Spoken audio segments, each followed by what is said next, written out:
চুলায় চা বসিয়ে দিয়ে এভাবে করে মাত্র কয়েক মিনিট হাতে থাকলে বিস্কুট তৈরি করে নিতে পারবেন। এভাবে করে যদি আমরা হাতে কয়েক মিনিট সময় নিয়ে দোকান থেকে কিনে না এনে বাড়িতে খুব কম উপকরণে তৈরি করে নিতে পারি সহজেই। আসসালামু আলাইকুম বন্ধুরা, লাইলা কিচেন টিউলে আপনাদের সবাইকে স্বাগত। বন্ধুরা কেমন আছেন? আশা করছি আল্লাহর অশেষ রহমতে সবাই ভালো আছেন। আলহামদুলিল্লাহ আমিও ভালো আছি। আজকে আরও একটা ভিডিও নিয়ে আপনাদের সঙ্গে শেয়ার করতে আসলাম। এখানে আটা নিয়েছি 2 বাটির মতন, আর সুজি নিয়েছি 1 বাটির অল্প কম।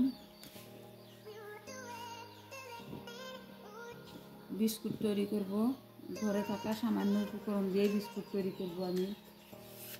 এখানে পরিমাণ মতো লবণ দিয়ে দিলাম, এখানে সাদা তেল দিয়ে দিলাম কয়েক চামচ, এখানে সাদা তেল দিয়ে দিলাম 1/2 বাটির মতন, ছোট বাটির 1/2 বাটির মতন দিয়ে দিলাম। আপনারা ঘি বাটার দিয়েও তো মেখে নিতে পারেন, আমি সাদা তেল দিয়ে দিলাম।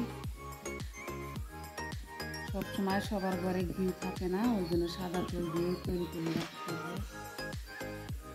এখন ভালো করে ময়ান করে নিব।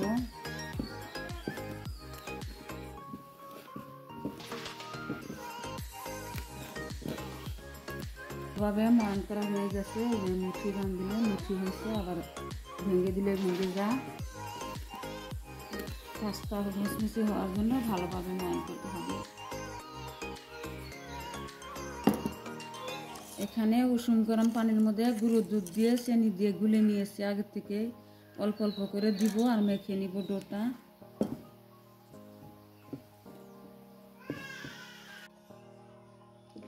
আমার ডোটাও অলরেডি তৈরি হয়ে গেছে। ডোটা শক্ত করে মাখতে হবে, শক্ত করে মেখে নিয়েছি।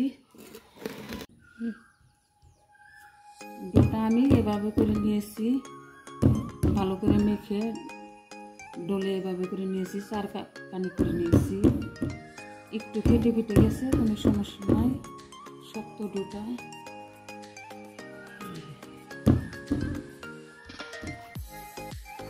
এখন এভাবে করে ছোট ছোট করে কেটে দিব।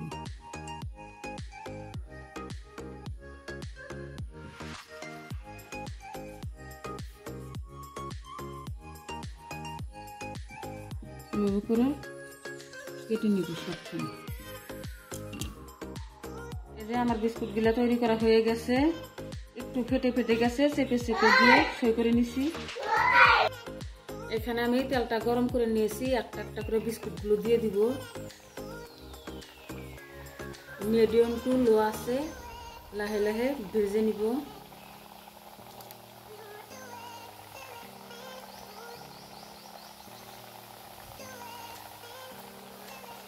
এক পিঠটা হালকা হয়ে গেছে, এখন উল্টে দিব।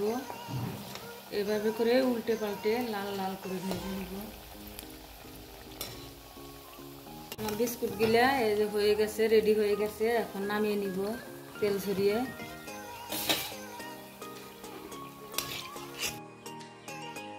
একটা আটা দিয়ে অনেকগুলো বিস্কুট তৈরি করে নিতে পারবেন আপনারা। খুবই সুস্বাদু টেস্টি হয় বিস্কুটটা, মুচমুচে। ভিডিওটা যদি ভালো লাগে চ্যানেলটা সাবস্ক্রাইব করে পাশে থাকবেন, লাইক কমেন্ট শেয়ার করবেন। পরবর্তী ভিডিও সবাই পর্যন্ত ভালো থাকবেন, সুস্থ থাকবেন। আল্লাহ হাফেজ।